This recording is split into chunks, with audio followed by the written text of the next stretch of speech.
cocksuckers, and you better come prepared because they don't fuck around on Monday. Monday, most people come in, I had such a great weekend. Oh my God, go fuck yourself. That was then. This is now, bitch. It's a whole new set of rules. It's Monday. If you ain't waking up with the taste of blood in your fucking mouth like a shark 5 feet from the shore, you fucked up. You understand? Because Monday is when you go, everybody else is like, still the weekend, you fucking up. Hey, what's going on, everybody? It is Motivation Monday. Hey, it's me, that one and only Amir A-Rock Sealy, and that guy over there. He goes by that one name, Talent. Enough said. But we're here. It's Monday. We're doing what we always do, which is motivating you guys and getting y'all ready for your up and coming week. And just dropping a few things on you to think about, let it marinate, resonate with your soul. And if you like it, share it with your friends and family. And if you don't like it, it's okay. You got something to talk about later on. It's a beautiful thing. But what's going on, King? How's everything, brother? Hey, happy Monday to you, brother. Happy motivated Monday. I'm motivated like a bug. It was a good Super Bowl week for me. Good football week for me. Felt like the Super Bowl. And my picks was crazy. So I'm about to, right after this show, celebrate, give me a little something to eat, treat myself to a good meal. You know what I mean? Like it's a Sunday. Monday's a new Sunday when you win money. You know what I mean? Yes, good weekend, bro. I had a good weekend, Amir. I just got back home from North Carolina, rally out there in Raleigh, Carolina. Nice. Yeah, we did 3 nights at Good Nights Comedy Club. Okay. And you know what's dope? I like when weekends fall like this, where I'm in town headlining the comedy club, but some of my R&B friends are in town doing a concert Saturday. My hip-hop friends are in town doing a show Saturday. So Brand Nubian, Alamo, Sadat X was down there. Who else was down there? And I think they just happened to be down there. There was a big game, NC State. Okay. So kind of like everybody was in town, everybody and their mother. And so they were there, ran into them, Adina Howard, Genuine, Donnell Jones, Case, Mount Vernon. You know what I mean? So it was a great weekend. And a lot of Mount Vernon, just regular constituents, like cats I grew up with that moved south, came out, supported. Ray DeJean ended up being my featured act, my opening act. My good friend out of Jersey, Ace Brown, was the host of the weekend. Like it just fell together real dope. You know what I mean? And it was like a last minute booking. We were subbing in for somebody, I forget who, but anyway, the weekend went dope.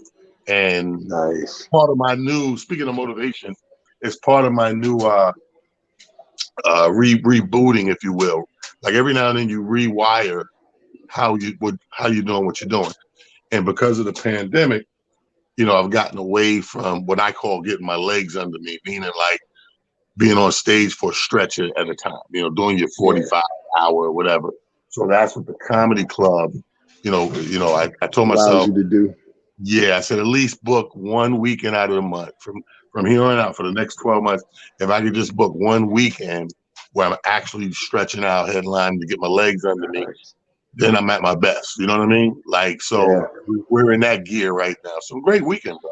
Got home this morning, grabbed a little coffee and egg and cheese from the diner and, chopped it up with my boy Aldo. And then next thing you know, I was in the house hitting the ground running, man. Nice. Yeah. How it looks?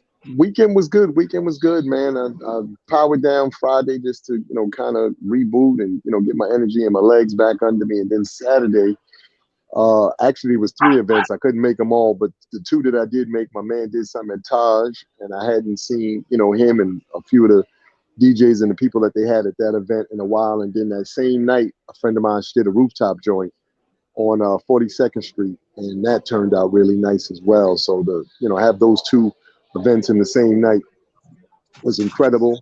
Sunday, took the time again to kind of recharge the batteries, get ready for the upcoming week, be motivated for today, and to really just getting the energy of the week. I'm like you. I'm finding I take from the weekend to jumpstart the week. So for me, it's a beautiful transition from a great weekend into a phenomenal week. You know what I mean? That's what what's funny is, and I call myself weird in that essence because I don't know if I want to chalk it up to inexperience or just I don't know, like because when I go, I got a method. on my weekend, especially like this weekend. I'm away, I'm working, so I'm not gonna do a ton of stuff. Like, you know what I mean? Like, people want to get up in the day, yo, let's go over here, let's do that. I'm like, nigga, I got 2 shows tonight. So the day is time for clerical work and recharging. Clerical, recharge. I'm not moving around. I might eat in the room. I might, go down the hall. The hotel got breakfast, whatever. But the point is a method so that I'm charged and ready to do the thing I'm there to do, actually. Sometimes I remember when we was younger, we'd be doing too much. By the time the show comes out, you tired. Nigga, they didn't pay me to come here and hang out in the mall. Yo, it's so crazy to your point, T. So Saturday, like I told you, was 2 events. Thankfully, one was from 3 to 10, and then the second one was from 10 until. So I leave, I stayed all the way to the end of the 3 to 10 joint. I danced, had a good time, had a blast. I'm leaving that. I walk because it was on 21st Street. The other party was on 42nd. I said, let me kill some time because I don't want to be the first person there. So I'm going to walk. It was nice Saturday here. So I take the walk, whatever.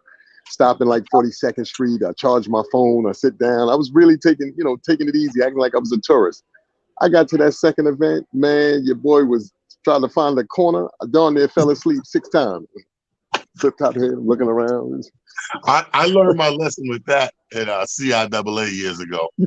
Like, you got to pick. Like, you got the day parties are pumping and the night parties. You can't do both in the same day. Like, you're gonna have to stop down. You can't hang the whole shit. Let me say that. It's a method to that shit, bro. I tried that shit one time thinking I'm gonna just go. I got out that day party. We were so buzzed and twisted. We was like, yeah, man, the other one gonna start, but man, let's go to the crib, stop by the crib, stuff. Every dude with us it looked like a body count in the house. He was on the rug, he was on the couch, he was in the chair, we all just not like dude, like that, dude, hard and not even recognize how hard he went. But I'm glad we both had good weekends, decent time out. Welcome everybody. If you came in late or if you've been missing for a while, living under a rock, this is Motivation Monday. With your boys, Talon and Amir, holding it down. And speaking of motivating, bro, I'm gonna say what I'm gonna say about my weekend. Something that everybody make a mental note of something that you do on purpose that ends up motivating you in one area or another. Like you do it on purpose. You don't have to. Like for me, I was thinking to myself today, like on the plane early this morning, I was like, I love myself in the aspect of I'm not one of those artists or comedians who put weaker acts in front of him on purpose for fear of them upstaging you, if you will, or outshining you or whatever. I've always been a firm believer of putting those challenging people in front of me, forcing me to show up, so to speak. And this weekend's like that. Like, is a reason I travel with like Aldo as my opener because I've seen his capabilities and I know that when he clicks, it's crazy and all that. Like, that's what I want in front of me. I want somebody up there that's going to go swinging for theirs and not like, let me calm down because I'm here for talent. No, that's not what we do. I told my man Ace was hosting, and the first show, he was good, but it wasn't Ace. And I told him, he said, that's cool, Rastin on nigga. No, give him Ace. Don't look out there and change your mind for any reason. I don't care if it's 2/3 white in the crowd, 2/3 black. I don't care what it is. Always give him Ace, and don't try to you saving some stage for me. Make me work. Make it hard on me. Now that's me as a comedian. I know people have their own versions of little things in their life that they do or don't do to help motivate them in whatever area needs motivated. Do you have something like that at work or work out? It's so funny. I think for me, where mine's where mine's comes into play is I start my day with thinking about how many people I can motivate before the day actually gets rolling. So I do a number of phone calls, text messages, and things to kind of get other people rolling, because once they get rolling and I start getting the feedback like, thank you, I needed this. This really was a moment or something I was going through. So I appreciate you, sharing something with me that has now, jump started me. So for me, that's where my, motivation comes from, being able to motivate others at times and then getting that feedback. And that's really I'm like, okay, now I'm ready. Let's go. Let's go. So that's my thing. Gotcha. Yeah. So everybody needs that thing. And I think if you recognize it, see, if it goes without being recognized, it's lucky and chancy and all over the place and sporadic. No methodic level to it. But there's a method once you know it. Like me, I know it. And you know what I mean? So I make sure I repeat it and constantly do it, like especially something like this, because you want to be challenged, dig into your bag of tricks, if you will, to come up with those nuances and those things that people go, damn, like say I had 3 nights, right? 4 shows. And I told them our last night, which was Sunday, was our smallest crowd in the comedy club. But I think you had like 50 people with them. But it was the best to me. The other nights way packed, right? But the lighter crowd, by the time I got to show for night 3, I was like loose, like you sparred a few times, so I was loose for the fight and everything. And it was the first time to me personally. I mean, don't get me wrong. If you're sitting in the audience of a talent show, I don't want to toot my own horn, but this is a fact. Like my bad shows are very decent and very good shows to people, not to me. To me, it'll piss me off and I'd be all sorts of mad at myself and can't sleep because I bumbled or fumbled the joke or said it wrong or whatever. Timer was off, I rushed it, whatever. But even in a bad set, to me, at least to the audience, is always decent and good, right? Yes. So by the time I got to the last joint, light crowd as it was a bag different than the other nights. It was like the other nights, I didn't really stray away from bits and jokes. You know what I mean? Like my natural ability. Shit, by night 3 of my last show, bro, I think it was the opposite. I don't know if I finished the bits correctly. I kept dipping out, dealing with shit like reactions and da da da. But it was all that funny shit, and I was ad-libbing. I was like, there we go. The feet's underneath me. So people, I say all that to say I urge you to find that thing. If you don't already know what it is and do it on purpose, pay attention, to your daily going-ons and walks of life. And when you do find it, go, you know what? I'm glad because that made me blah, blah, blah. Then try to place it. You try to pick and place it. You pick and place it so you have a perfect momentum of the direction you're going in. All right, so bullet point number 1, Motivation Monday. The question I want us all to ask ourselves and each other. Why do we do it? Why do you do it? And I know people are like, do what?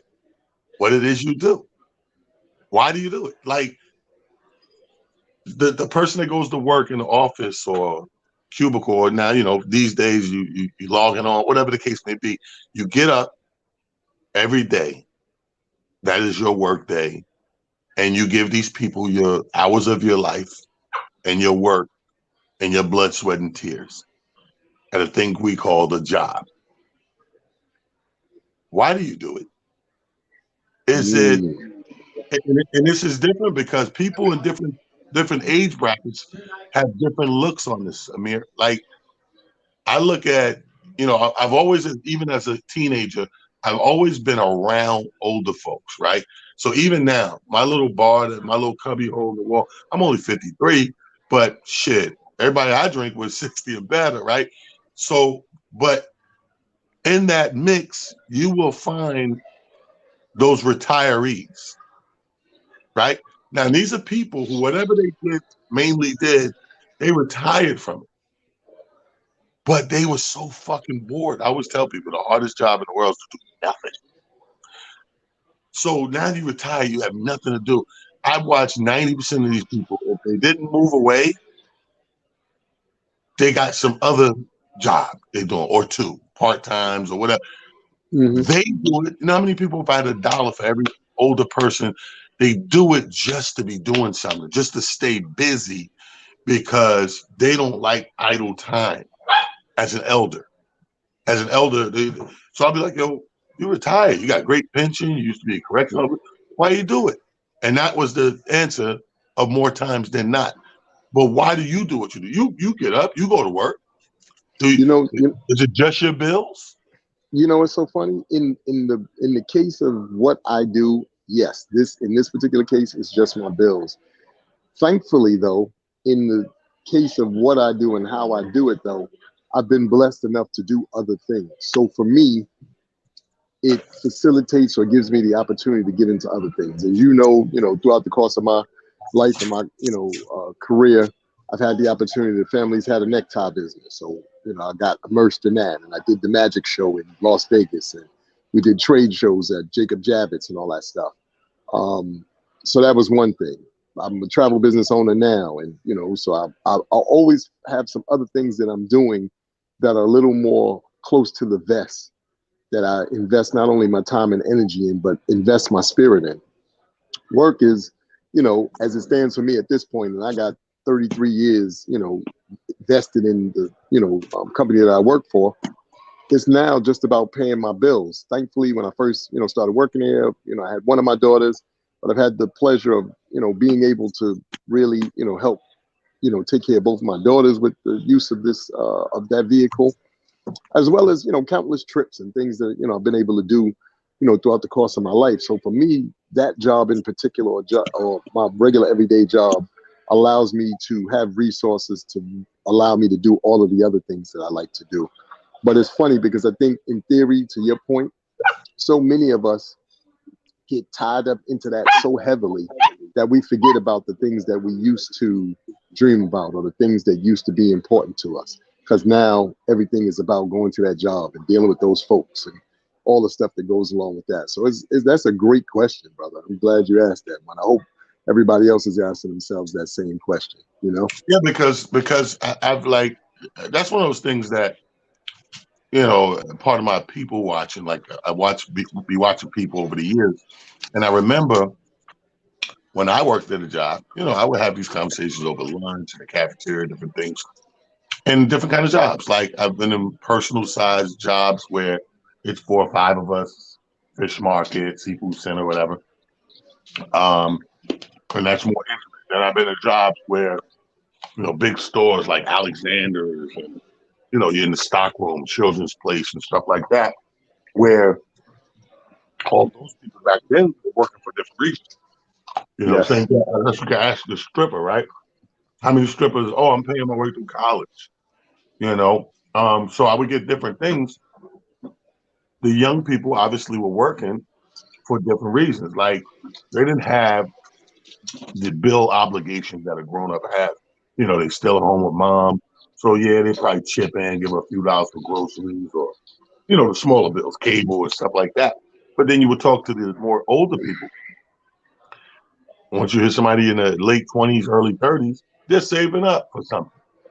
Yes. They don't plan on being here long. Think about it. When we were younger, we did what you call summer jobs. These were temporary jobs. And even today, around the holidays, people grab work for 3, 4 months because it's Yep. there, like UPS, something like UPS. You don't even need the CDL license and the da da da da. You put that little vest over the little brown shirt, and you are assistant on that truck. Yes. Yes, sir. Amazon, they all got them. So, and everybody, sometimes you're doing something for a certain amount of time to stack your chips. Nothing wrong with that, as long as you got a plan that you're sticking to. You know what I mean? Then you got people who have obligations that takes money. This is America. Let's not get it fucked up. The capital of capitalism. So you got kids. Your kids gonna want shit. Like, I'm so glad I'm at a point now. I'm at like a semi-fuck Christmas and going broke every year this time and buying. I'm so past that shit because the kids are at a certain age where, you know what I mean? They might just be You like, know, that $400 for this thing, whatever. And it's amazing, Amir. Why do I feel more comfortable with that shit than going out fighting through toys and items and shit like that?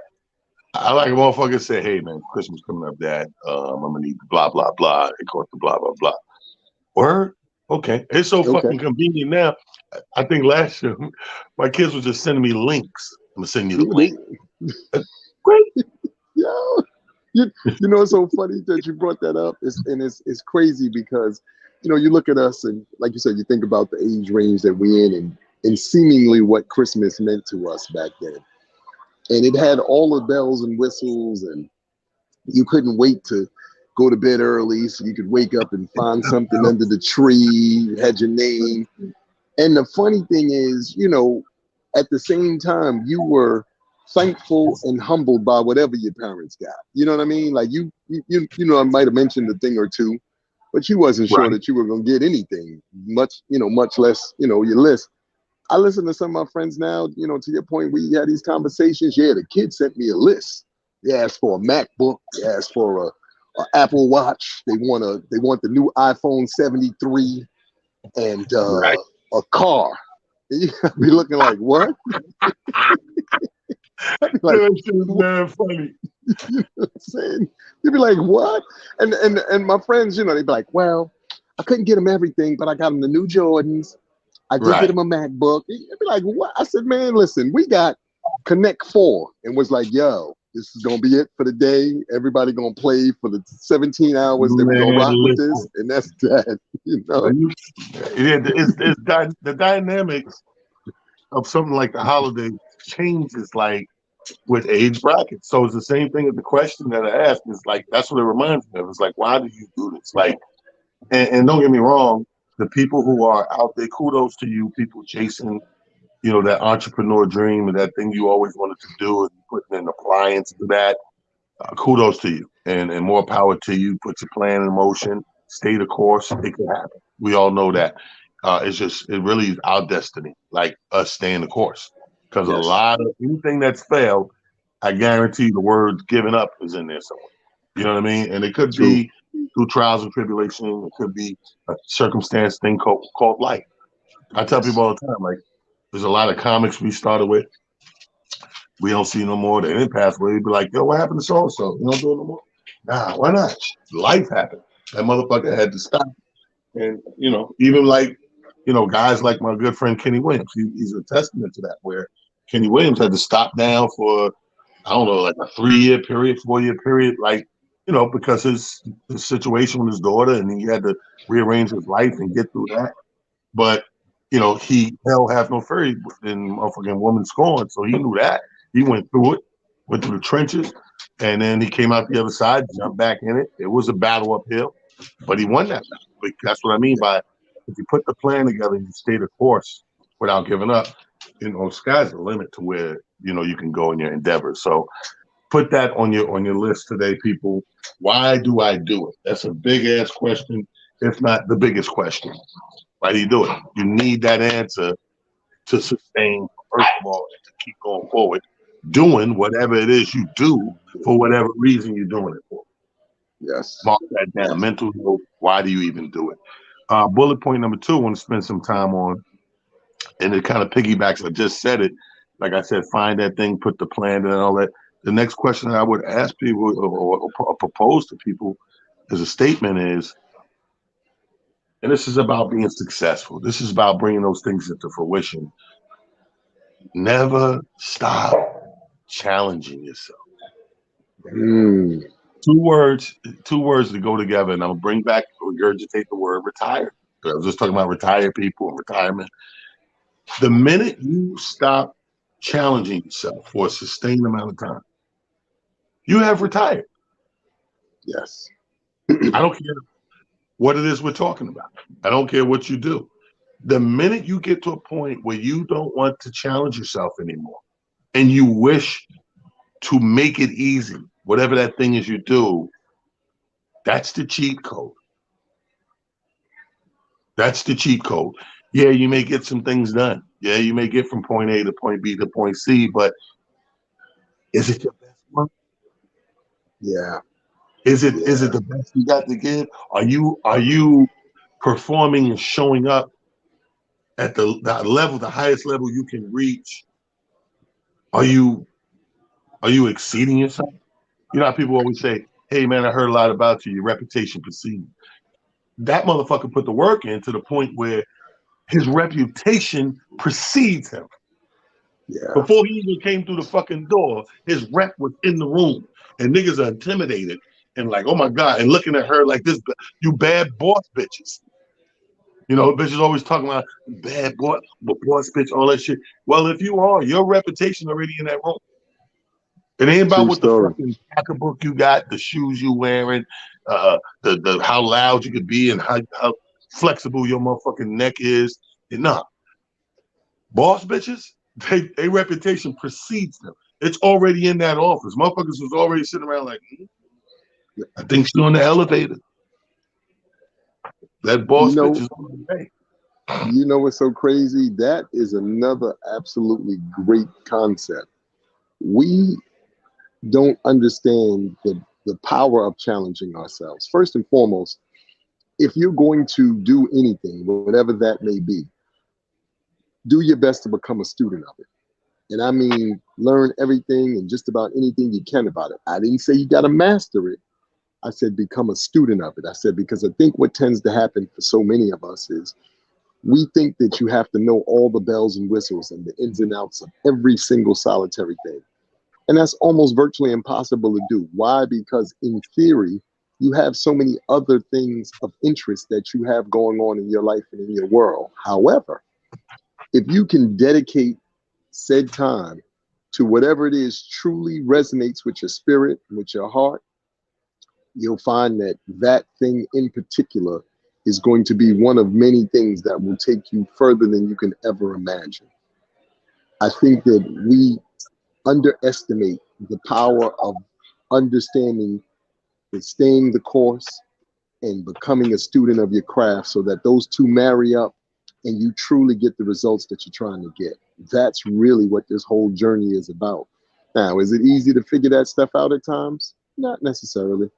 But I think what we have to do is we have to understand that as you evolve in your thoughts, as you evolve as a human being and as a person, the things that truly resonate with you, they'll speak to your spirit or speak to your, heart in ways that you can't even begin to imagine. But better than that is you'll then want to share that with everyone else, because the people that truly know you'll go, oh yeah, that's him or her. Like, yeah, I can see that.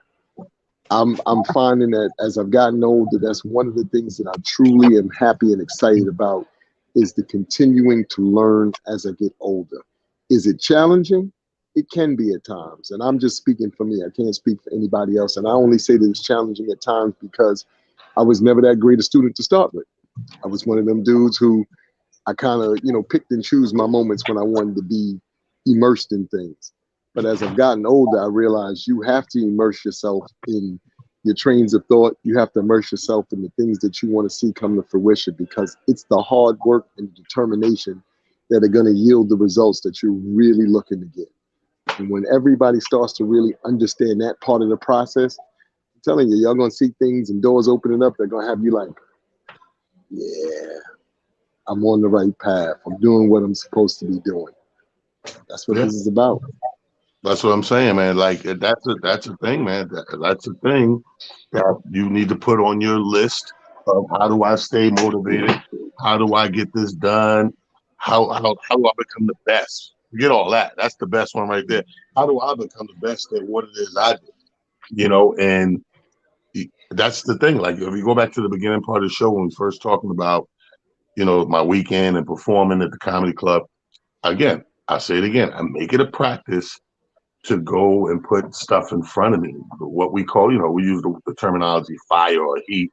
We like to put the fire or heat in front of us to give us something to aspire to, to top, if you will.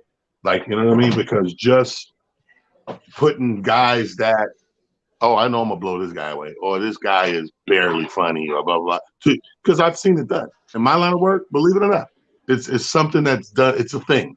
Like cats will put people that they know are barely scratching the funny surface, so that when they finally get on stage and do their time, they look miraculously funny. Like, oh my God, my gut was busted. No, your gut wasn't busted because of that. Your gut was busting because the guy I had up there for 15 minutes was so mediocre. I now look like the Jesus of laughter. So you're like, this guy, oh my God. Oh, no, because now it's a trick. It's comparison. Like, you ever see that commercial reminds me of that commercial. Like what we put in front of people will be it if we line it up. We can control our destiny to an extent. So like there's a commercial, like a phone commercial with Ted Danson in it, right? And the guy goes, "Oh, we got the such and such plan, and we got the premium. This is other people, this premium." And there's a map with the dots of where the service and the town, all that shit is, the coverage. And she's like, "Look the same to me." And it's the same fucking thing, except one is blue and one is purple or whatever. And it was like, "Nah, but this premium." It was like, "Do you see what I'm saying?" And she was like, "No, it looks the same." Ted Danson goes, "It is the goddamn same. I mean, that's purple, but that's the same coverage. They just put a word on it and charge you more, right?" That's what it is similar to. You know what I mean? We can fix we show you in front of you to come out get your mental to come out with a certain power. Like, Yes. if I play 10 trash songs in a row, you're going to really appreciate that good song when I get to it. Because you done sat through 10 trashes. So it's the same thing in theory of that headliner who will go out there and put, 2 or 3 people in front of him, like I said, barely scratching what we know is funny, so that when I come up and I know I'm funny, I look extra funny to you tonight. Tonight I look like Jesus to laugh because you're like, "Yo, we didn't laugh 3 comedians, and then he came up there. He's a beat." Yeah, I designed that. I did that because I want to leave with a win. And don't get me wrong, every time I get on stage, I want to leave with a win too. But I want to leave with a legitimate win. I want to go up there and organically win. So that's how I sleep at night. I'm sorry. I sleep at night knowing I won a fair game, a fair fight between comic and audience, and I prevailed. I could sleep at night because I was swinging bolos from the gate. Like I didn't have nobody alley-oop. You know what I mean? I didn't have nobody play gate, take some air off the ball. I didn't have, you know what I'm saying, lower the rim. Yeah. I No. went up with all I got and gave you what I had, and you loved it, and it hit a home run. It was a grand slam, whatever terminology you want to use. But that's the win that I want and helps me sleep. So people never stop challenging themselves. In my heart of hearts, I believe that when people stop challenging themselves, I don't care what it is, I believe that you have retired from whatever that is. You're no longer suiting up and putting the uniform on and going to work for real. You are now on to the next. Like you gave up on that, so to speak. You're saying to yourself, when you stop challenging yourself, you're saying to yourself, "Well, I peaked out. I'm done. I'm coasting." It's the lazy driver. You ever go down south with the down the drive? Yo, I got this. You turn over this nigga the whole ride, cruise control. You bitch ass nigga. Take it off. Take it off cruise control and show me your fucking skills. So Motherfucker put that bitch on a 66 and just sitting there, little fingers on the bottom so the wheel on and just going. And you like, "Damn, you coming about the ground." And you look and see that bitch on cruise control. Man, get your bitch ass. You ain't driving. I could put my little son up there to hold this bitch. Motherfucker, you ain't doing shit. Work your motherfucking foot drive pedal, foot motion, and brake to slow to. But that's what happens in real life. Yeah. And then people, here's the thing. Here's the flip side of that. The consequence, if you will, of what I'm talking about. So the thing you do, you get a little complacent. You don't want to work as hard, blah, blah, blah, whatever the case may be. You stop challenging yourself. You're human cruise control, if you will. There's another motherfucker, or people, or crop, or group of folks, or a woman, man, don't matter.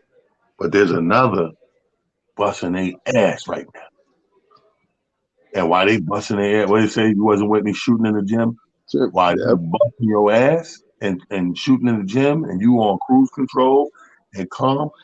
At the blink of an eye, it's gonna feel like it's gonna feel. It ain't that quick, but it's gonna feel like the blink of an eye. At the blink of an eye, this motherfucker did some shit and passed you, or is right next to you, like neck and neck challenge, and you like, what the fuck?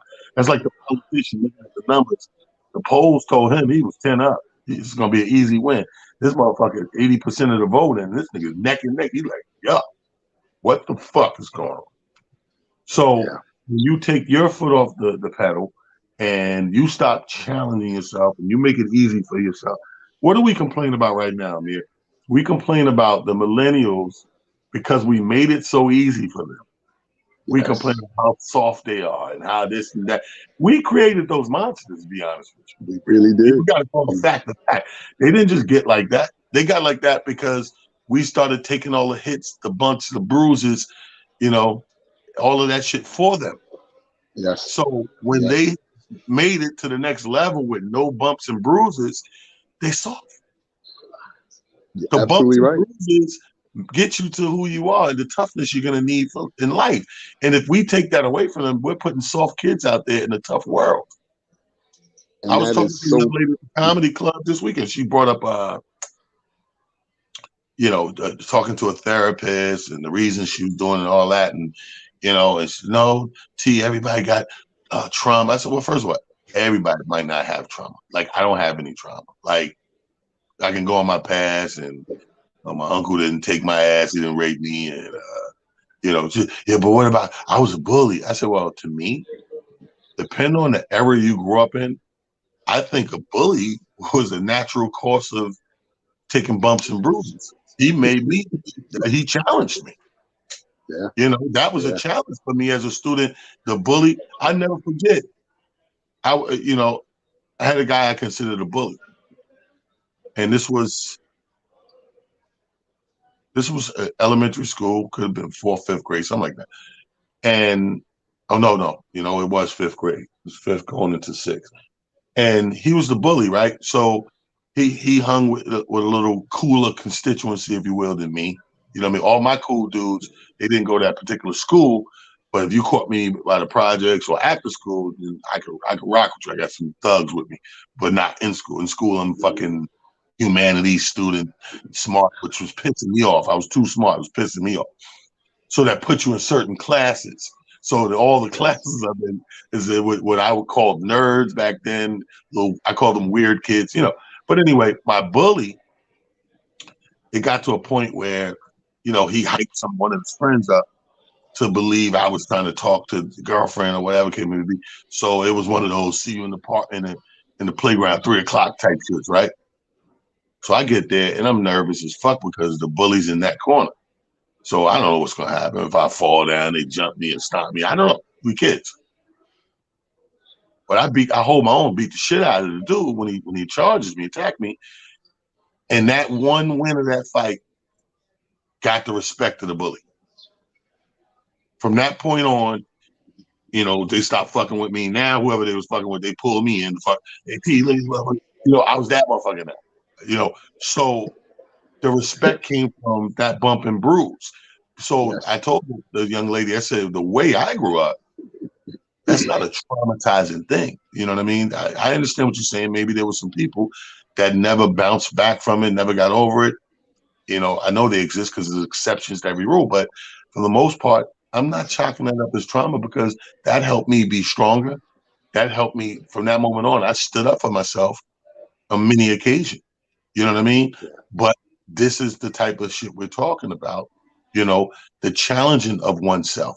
Those challenges are put there for a reason to make you stronger, to pull out and extract the highest capability you possess to do whatever. What's so crazy? Like that in a nutshell is like you said, such a powerful train of thought and a way to look at situations. To your point and to the point that the young lady was making, the traumas that people speak of, whatever they may be, bullies, like you said, stuff that may have happened with a family member and all of those things, it's facing those things head on that really puts you in the space where you need to be. So many of us bury those things. And when I say bury them, I mean we either try to act like they never happened or we forget about them or whatever. And in theory, that's when the other things start to arise, the anxiety, the inability, like you said, to be or show the world the best version of yourself because you never fought the first battle that you were supposed to fight, which was whenever that moment happened, you were supposed to face that head on either talk yourself through it, walk yourself through it, whatever, you know, you needed to do to get through and get past it. But then once you finally put it to rest, you put it to rest. Too many of us continue to carry the same baggage into every situation that we have going forward. And with that comes the same energy, comes the same results. And then we keep thinking to ourselves, I don't understand why this keeps happening to me. Just take a good hard look at how you handle certain situations. The wins that you have cause you hopefully to want to look to get more wins. And once you start getting those wins, then you don't look for the losses anymore. You start saying to yourself, I'm in the winner's circle, baby. And if I'm gonna stay here, that means I got to continue to do the work to stay here. And that is that. When I say that's huge, that is huge. So I that's a great analogy that you gave just now about the bullet. Absolutely. And now, in the third bullet point of Motivation Monday, I want to get out there is the flip side of what we just talked about. In case you're just tuning in, bullet point number 2 was never stop challenging yourself. That's the equivalent to retirement of whatever it is, the thing that you need to be challenged at. Now, I say all that, but in another nutshell is, okay, what is your kryptonite? Recognize your kryptonite. The same thing I tell you to recognize what that thing is that challenges you, that motivates you, or recognize why we do what we do. We also got to recognize the opposite. What is that kryptonite? Now, I bring this up because the same way you can challenge yourself with all these things to be better and stronger and all that, a lot of us, our problem is not necessarily us. Like it is, but it ain't. It's like a lot of us, our problem is the company we keep, the places we go, the people we see, you know, the things we make ourselves a part of, whether somebody asked us or not, whether it's peer pressure or not. Recognize what your kryptonite is. And then like Superman know what the fuck kryptonite do to him. And he stayed the fuck away from kryptonite. And he's Superman. Facts. You understand what I'm saying? And he's fucking Superman. So he is the strongest, most lethal motherfucker in the universe, you know. And even he know, okay, you know what? That kryptonite be having me. Yeah. Stay the fuck out of that. That's like motherfuckers back in the day had to learn. We had to learn growing up. Because when you're a teenager coming into your 20s, you just know you want to do shit that the grown-ups do. So heck in the drinks and smoking, right? And you want to drink. And the funniest thing about drinking, because you don't know what the fuck you doing, this is a trial and error course too. So, the grown-up drink, yeah, want to party, want to drink, whatever. So you start grabbing shit that you heard is an alcoholic beverage or you think is, and you just start dabbling. You don't know what the fuck this does to your body's metabolism. You don't know how much of this shit you could take. You don't know none of that shit. You know, chances are when you first crack your first beer, or in our case, 40 ounces of malt liquor, you wasn't even driving it. So you were drinking and not driving. Facts. It was the most deadly, safest shit on the street.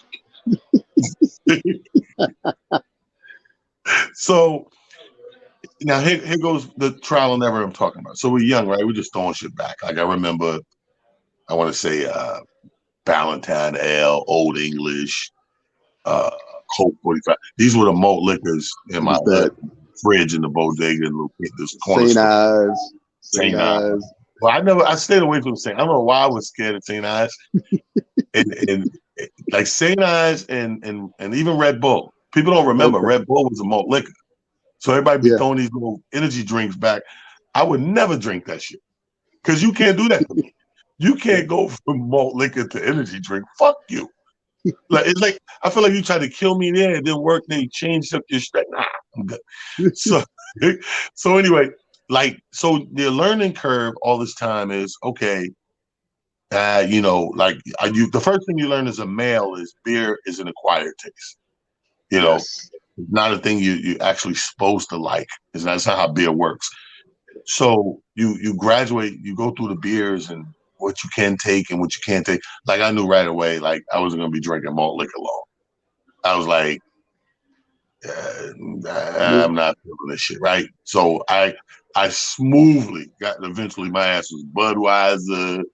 And people don't remember this about me. If you go back far enough to my very first TV, holding the beer, I had to fight for that. First of all, they wouldn't let you hold beers or whatever. So I had all this shit going on just to get on TV and hold the beer bottle.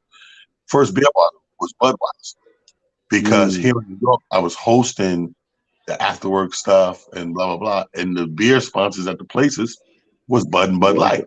Then later on was Coors Light. But if you look at the first couple of TV tables, it's a brown bottle. And then as you keep watching, it's automatically green.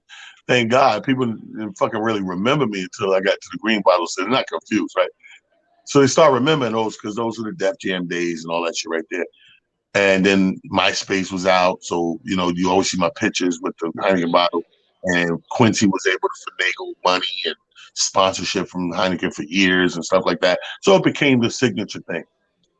But I recognized as a youngster the liquors, the libations, if you will, alcoholic beverages that I had to weed out because, for lack of a better term, it was a kryptonite. It wasn't agreeing with me.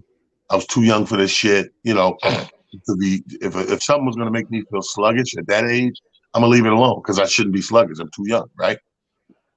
But as you fast forward in life, now we're grown-ups. You have to recognize. Just go back memory lane. You ain't got to go that far back. I don't think. Just look in your memory and think about those few times something didn't go right, or something went wrong, or you took some bad advice, or blah blah blah blah blah. I guarantee you will start to come up with a list that will narrow down your kryptonite. Yeah. You know what I mean? Yeah. How many of us has friends that we had to cut off, right? Because we're like, yo, every time I'm with this motherfucker, bro, some shit pop off. Or every time I'm with him, or you know what I mean? Like, so those are bits and pieces of human kryptonite to you. Yeah. If you can't go nowhere with said person without getting in said trouble or issues, that's a human heart beating fucking piece of kryptonite for you in your circumference, in your circle.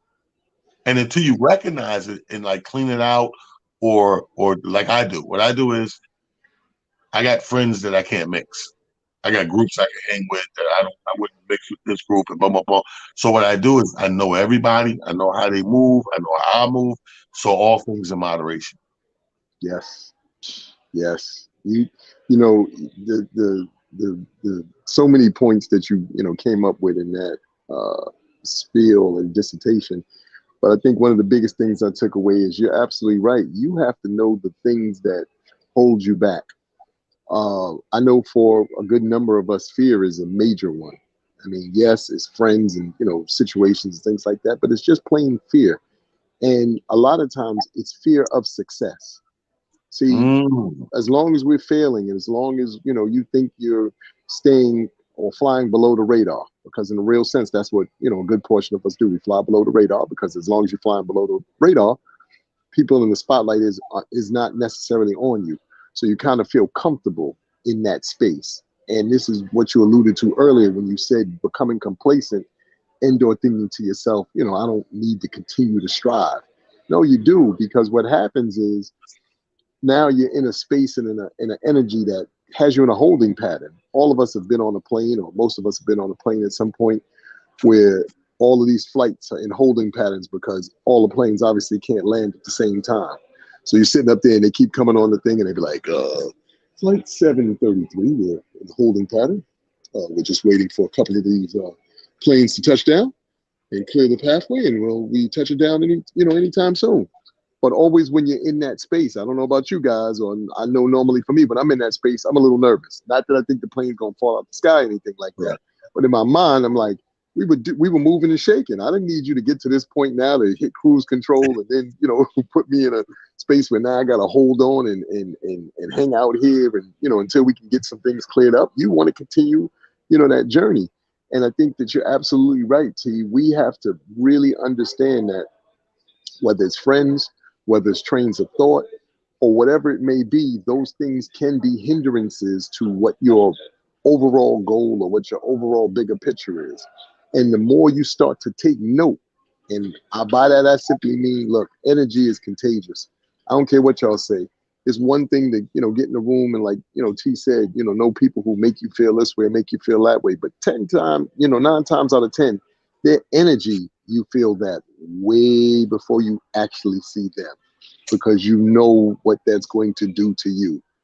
And I just encourage everybody, please listen to your body, listen to what your spirit and your energy is telling you, and take heed to it, because what's going to happen is the more you start to do that and raise that vibration, those things will fall by the wayside. People can't stand to be around somebody who, in their estimation, shining and this and that and the third. Why you always turned up? Why you so goddamn happy? Why, Right. Why this? Why that? Because that's just who I am. I don't know how many of y'all have seen that video with Deion Sanders that's been flying around, an interview that he recently did. And he was talking about the confidence thing. He was like, everything with me is confidence. He was like, I don't even wear cologne. He said, what I wear is confidence. He was like, everything about me is confidence. The way I dress, the way I carry myself. Right. And I think we have to get back to that. We have to start understanding that it's not cocky because you believe in yourself. It's not cocky because you, think or feel that, what you bring to the table is imperative and or important. What is a hot mess is when you dull down yourself, or you tune yourself down so that you can make the other people around you feel okay. It ain't my fault. If you won't step up your game and you don't want to be, then I'm not the person that you want to be around. And I'm not saying it again as a braggadocious thing. What I'm saying is your job, or I feel like our jobs as men and women, is to help turn those lights on in the people around us. Because when that glaring light gets so bright that nobody can stand it, then everybody, again, I said a little earlier, you're in the winner's circle. You're not sitting around like, I don't know, I'm unsure. I don't know if this is going to work or if that's going to happen. You know it's going to happen because the energy has already been put into the universe and the universe is responding. Right. So I just encourage everybody to please take that time to say to yourself, I got this. I know what I'm, capable of. I know what I could do. And here's the thing. Is it always going to be perfect? No. No. But again, as I point out to people, what in life is perfect? I just had a conversation a little earlier today. I said, we sit around and, people kill me with I don't like the message from this messenger and this and that and the third. Jesus wasn't a perfect messenger. Buddha wasn't a perfect messenger. Muhammad wasn't a perfect messenger. Y'all go back, read the books, look it up for yourself. Our problem is we think, for whatever reason, we have to be perfect. We think that everything we has to do has to be super on point. No, you just got to do it. The tweaking of it, the getting better at it will come as you do it. So just going out, jump out the window, do whatever it is you're going to do, and let the world decide. Because you'd be surprised at how many people are watching you and can't wait to see your greatness and want to celebrate you and see all the things that you bring to the table. But nobody ever gets a chance to see it if you just play safe. Right. Play small ball. That's what I'm saying. Like, there is no conservative in shining. You know what I mean? The sun don't dim down for nothing. The sun shines. Stars at night. You know what I mean? The moon, it illuminates. It don't care what kind of day you had, what time it is. It does what the fuck it does. Like, you don't stop a star from shining. You definitely can't dim down the sun. You know what I mean? So beam on and do what you got to do. And here's the thing too, when we talk about kryptonite, like I just gave an example of, and Amir, doubled down on it with the human kryptonites, with the people, that we can feel that energy coming a mile away. But kryptonite for some people can be geographical. It could be a place. It could be an area. Like, I know for a fact, coming from a family that had multiple people do stints in jail and prison and stuff like that, and even people strung on drugs in the family. If we didn't change their environment, if we didn't stop them from being in a certain geographical state and place, the cycle continued. I know people that, we did the probation thing. So we told them, as soon as your probation over or your parole over, bro, you're going down to live in such and such with fam in North Carolina, South Carolina, or Georgia, or whatever, because you need to change the scenery. You can't keep coming home doing 2 years here, 3 years here, 5 years here, but you're coming back to the same block. And them same dudes that put them cracks in your hand or put whatever, in your pocket and all that stuff, you're in the same cycle. So your kryptonite, part of that is not just the person, but it's the place. Yes. You no longer can Yes. be around here because this is not that kind of town or neighborhood, and it's only enabling you and keeping the cycle going. So a lot of people, their kryptonite can be a geographical statement. It could be like, you know what, my cousin getting out in 6 months, blah blah blah.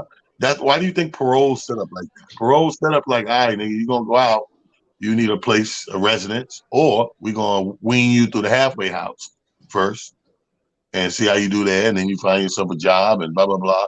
And when you do get out of there, we need a valid residence, the person to live in, da da da, we need the pay stuff and the job and the boom boom boom, because they already know.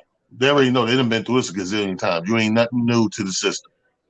The Yes. system funnel names and numbers through there more than you can count in your lifetime. True. So some people's kryptonite, I say all that to say some people's kryptonite is where they are and where they're returning to. You know, you don't return to the scene of the crime. Like that's why I totally understand when people go through something life altering, changing, or traumatic, and it might happen in their house. And as soon as they call themselves getting past that, they're like, you know what? I need to get out this house.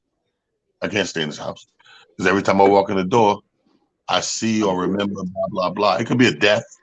It could Yeah. be a robbery. It could be anything. But they need to change because they realize there's a level of hindrance in there that's holding them back from whatever the fuck that may be. In that essence, that house is their kryptonite. Yeah. You know, with me in comedy, I'll be honest with you. The same way I said earlier that I surround myself with people that challenge me, I also dodge certain type of vibes from people that do what I do. Like we could both be comedians or whatever, and you could be funny as hell. But if I feel like you just constantly are bitter or have a hater energy or a negative energy or whatever, you just move different than me. I'm positive, you moving negative. You stay on that side, stay on the side. You know, you play over True there. story. You know how many times a person that have a monthly show or a weekly show, hey, you available to do a show on this? Yeah, date's open. Yeah, I'm gonna put you so and so and so and so. I'll be like, you know what? Give me the next one. Wow, what's up? You don't have a date? I do, but if I had to pick, I don't want to work with so and so. I don't want to be around it because I already know what that energy gonna be like that month. So if you can give me the next one, you know, with somebody You got. else, I'm cool. I'd rather be around people I don't know what to expect than people that I know are gonna have bad energy. Yes. I'll take that gamble Yes. every day. Yes. That's real talk. I don't know if you want to do the jewel of the day now, or you want me to, piggyback on that. That's a perfect segue. Ladies and gentlemen, it's that time. Prophet Pete, drop it like it's hot. Amir with the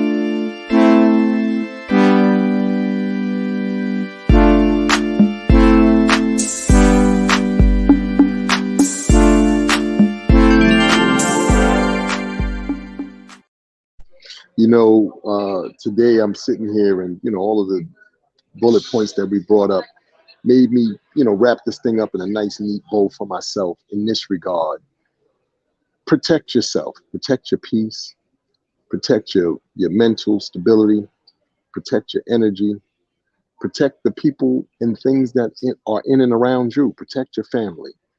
Protection is probably one of the, most used and least used words all in the same breath, because for everybody, obviously, it means different things. So many of us are running around, we're saying, you don't feel protected based off of this criteria or that criteria. But I promise you this, if you do your greatest work of protecting yourself, protecting, like I said, your energy, your spirit, harnessing what that means to and for you, then everything else will definitively fall in place. Because the minute you start taking care of you, the minute you start being in tune with you, the rest of the world has no choice but to also fall in line, because you set this tone, you set the example of what it means to be you. You set the tone and example of what it means to deal with you and how people should deal with you. But if you can't set that bar for yourself, then it's probably a pretty good chance that nobody else is going to be able to follow suit, because they don't know what the model looks like. So I just encourage everybody. Jewel of the day, is use your protect yourself. Protection is key and paramount to everything that you're going to do in life. Because once you start utilizing the protection, putting that force field around you that allows you to move the way that you're supposed to and do the things that you want to do, I'm telling you, the universe and the world will then bring people, places, and things that add up to what it is you're looking to do.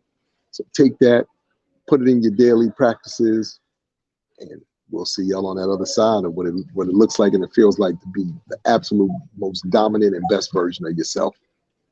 That's what I'm talking about, ladies and gentlemen. That was the jewel of the day by none other than Amir Silly. Amir, thanks, man. I know you out in the field getting the other job done at the same time, so we appreciate you being on here as you know, as usual. You're the sanity of the show. I'm the insanity. You're the sanity, the yin and the yang, if you will. Straight no chaser, two different ways. We saying the same fucking thing 90% of the time. Let's recap, people, before we let you go. First of all, thank you everybody for taking an hour out of your life, and you could be anywhere with this hour, and you chime in with us and hang out. Trina, Miss Pink, Renee, I see you out there. Alfreda, get ready in the Rochester because the month of December is going to be power packed with comedy takeover shows every other week on Thursday night at Urban Euphoria. Come check us out December 1st. Then 2 weeks after that, or 2 weeks after, because December is a nice, long, stretched out month. So we have 3 shows coming, three Thursdays, every other Thursday starting on the 1st. So Rochester, Urban Euphoria, lock that in. And recapping Motivation Monday, the 3 bullet points we want you to walk away with. Obviously, the jewel of the day, take that. On Motivation Monday this Monday, why is it that you do what you do? Why do we do what we do? Write that down. Break that down to yourself. This is all mental homework. Bullet point number 2, never stop challenging yourself, because indeed, the minute you stop challenging yourself, you are officially retired mentally and emotionally, no matter what it is you do. Write that down. And third and last but not least, recognize your kryptonite. What is your kryptonite? What, I don't know, derails you? What throws you off track? What's your pet peeve? What's your nemesis and what you're trying to do? Is it a who, what, where, when? Could be a person, could be a place, could be a thing. What is your kryptonite? Once you recognize that, you're on your way right there. All right. 3 bullet points we want you to do. Take home as mental homework. This is Talon Harris. That's Amir Silly. The producer's Prophet Pete. This is WimsRadio.com. Motivation Monday, another stone cold blast of information. Yes. As the train leaves the station. God bless y'all. We love you. Nothing you can do about it. Peace. It's Monday, cocksuckers, and you better come prepared because they don't fuck around on Monday. Monday, most people come in, I had such a great weekend. Oh my God, go fuck yourself. That was then, this is now, bitch. It's a whole new set of rules. It's Monday. If you ain't waking up with the taste of blood in your fucking mouth like a shark 5 feet from the shore, you fucked up. You understand me? Because Monday is when you go, everybody else is like, still from the weekend, you fucking go eat their fucking lunch. They don't even